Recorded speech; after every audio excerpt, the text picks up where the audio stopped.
قل هذه سبيلي أدعو إلى الله على بصيرة أنا ومن اتبعني وسبحان الله وما أنا من المشركين.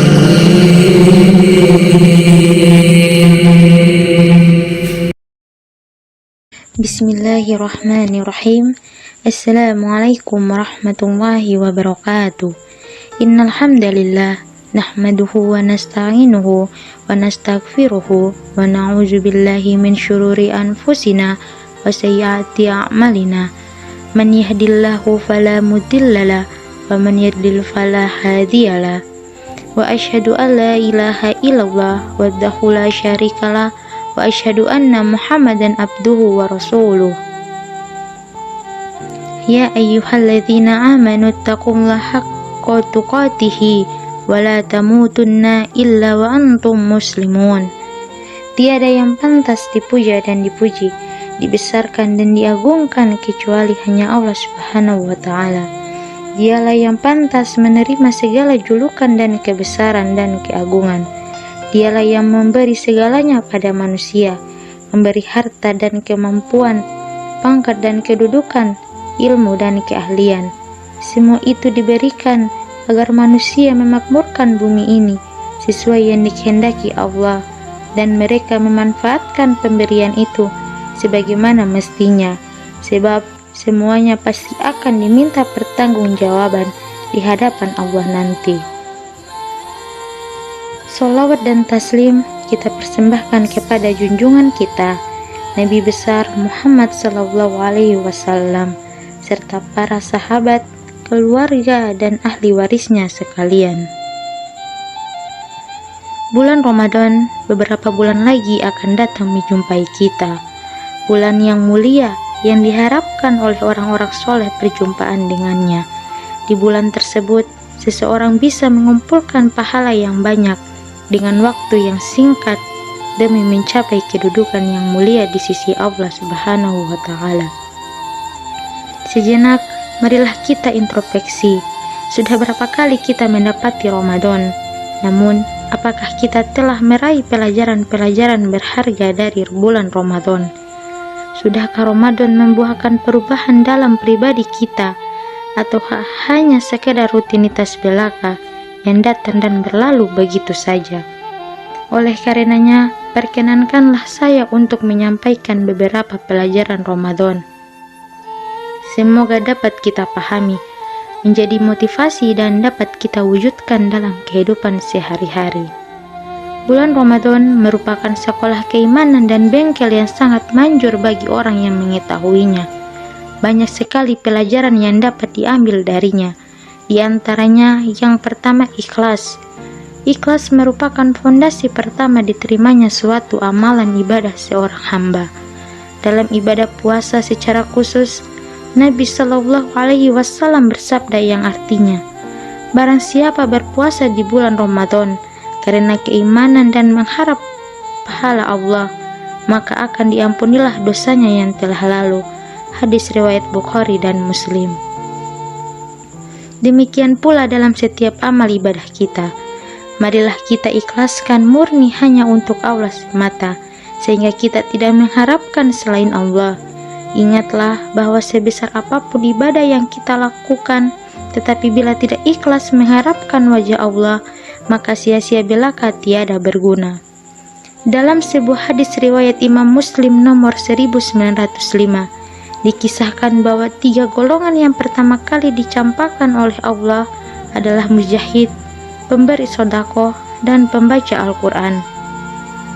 Perhatikanlah, bukankah jihad merupakan amalan yang utama?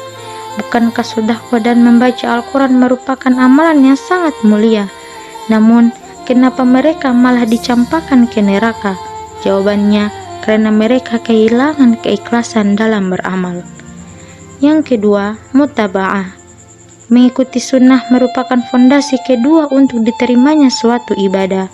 Betapapun ikhlasnya kita dalam beribadah, Tetapi kalau tidak sesuai dengan sunnah Nabi Shallallahu Alaihi Wasallam, maka tertolak dan tidak diterima oleh. Karenanya, dalam berpuasa kita meniru bagaimana puasa Nabi Shallallahu Alaihi Wasallam, seperti mengakhirkan sahur dan bersegera dalam berbuka. Demikian pula dalam setiap ibadah lainnya, marilah kita berusaha untuk meniru agar sesuai dengan tuntunan Rasulullah Shallallahu Alaihi Wasallam, sehingga amal kita tidak sia-sia belaka. Benarlah sabda Nabi Shallallahu Alaihi Wasallam bahwa setiap kebaikan dan kejayaan hanyalah dengan mengikuti sunnah Nabi Shallallahu Alaihi Wasallam, walaupun terkadang akal belum menerima sepenuhnya. Dalam perang Uhud, kenapa kaum muslimin mengalami kekalahan? Jawabannya, karena mereka tidak taat kepada Nabi Shallallahu Alaihi Wasallam. Oleh karenanya, apabila kita menginginkan kejayaan, maka hendaknya kita menghidupkan dan mengagungkan sunnah Nabi Shallallahu Alaihi Wasallam, bukan malah merendahkan dan melecehkannya. Dan yang ketiga, takwa dan muraqabah. Takwa artinya takut kepada Allah dengan menjalankan semua perintahnya dan menjauhi semua larangannya sesuai dengan sunnah Rasulullah Shallallahu Alaihi Wasallam. Oleh karenanya, marilah kita koreksi dan bertanya pada hati kita masing-masing, apa tujuan kita dalam berpuasa? Akankah kita memetik buah ketakwaan ini, ataukah kita puasa hanya menjalaninya dengan anggapan sekedar rutinitas saja? Seorang yang berpuasa tidak akan berbuka sekalipun manusia tidak ada yang mengetahuinya, karena merasa takut dan merasa diawasi oleh Allah dalam gerak-geriknya. Demikianlah hendaknya kita dalam setiap saat merasa takut dan diawasi oleh Allah, dimanapun berada dan kapanpun juga, terlebih ketika kita hanya seorang diri. Apalagi pada zaman kita ini, alat-alat kemaksiatan begitu mudah dikonsumsi. Maka ingatlah bahwa itu adalah tujuan agar Allah mengetahui siapa di antara hambanya yang takut kepadanya. Kemudian yang keempat, persatuan.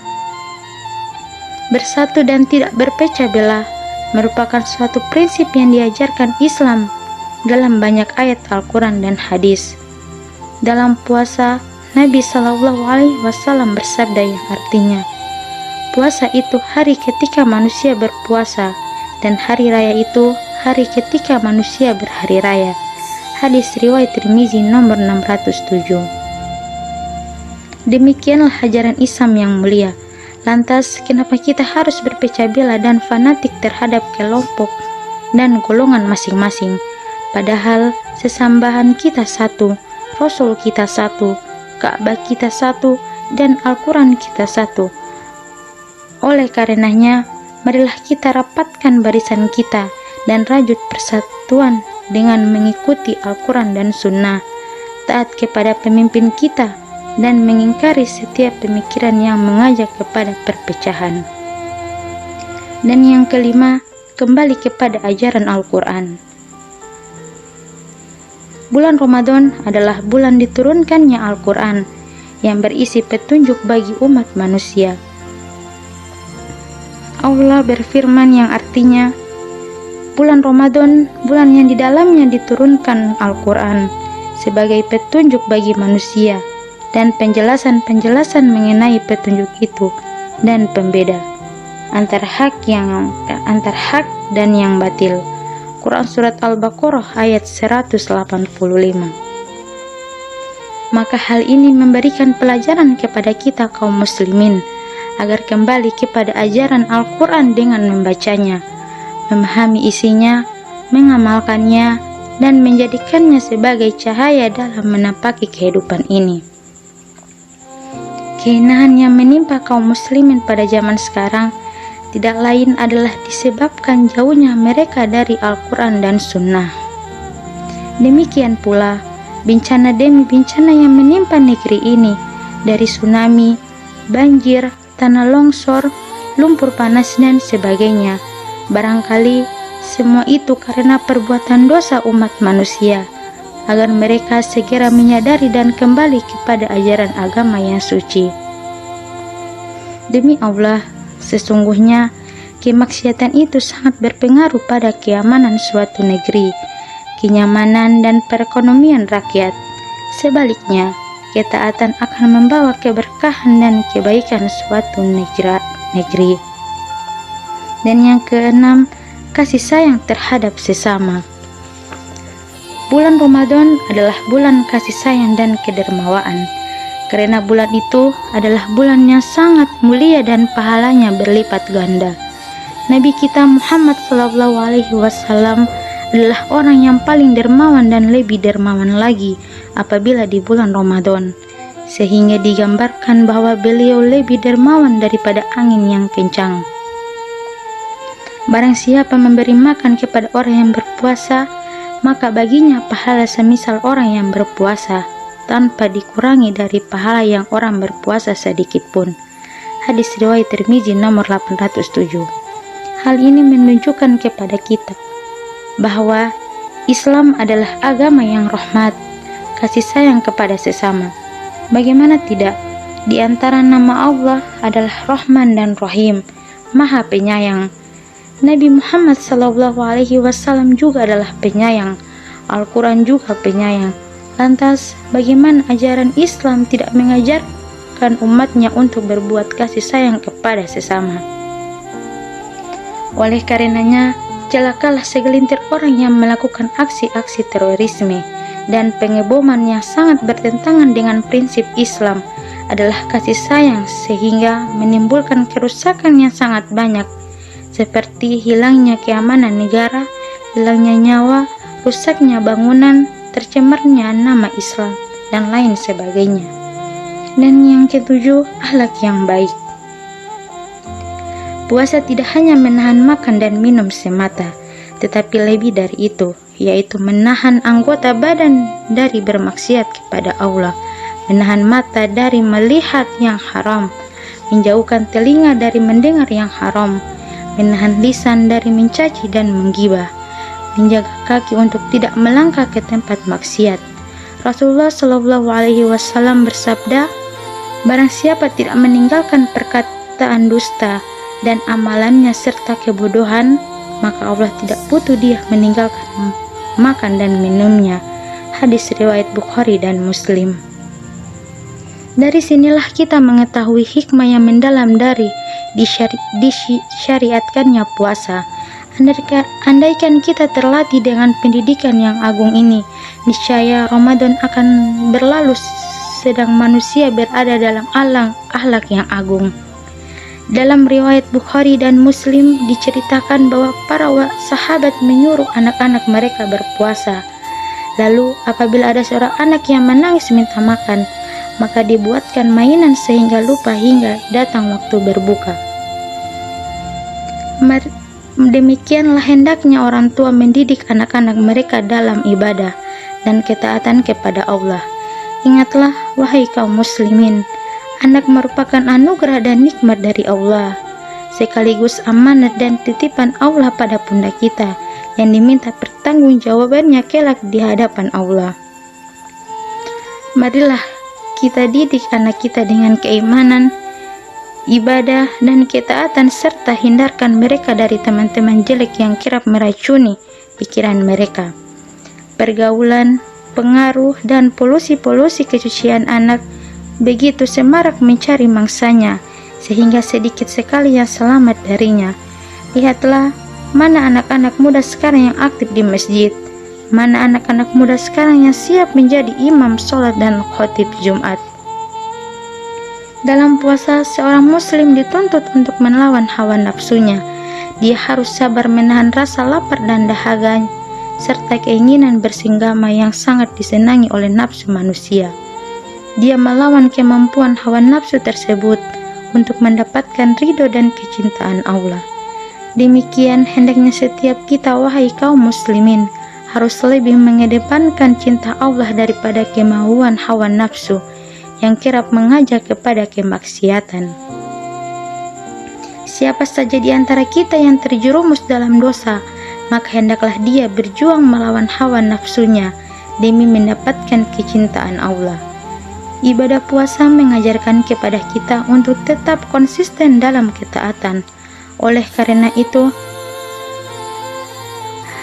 perhatikanlah hadis berikut. Dari Aisyah radhiyallahu anha berkata, adalah Nabi Shallallahu Alaihi Wasallam apabila memasuki 10 akhir bulan Ramadan, maka beliau bersungguh-sungguh ibadah, menghidupkan malam dan membangunkan keluarganya.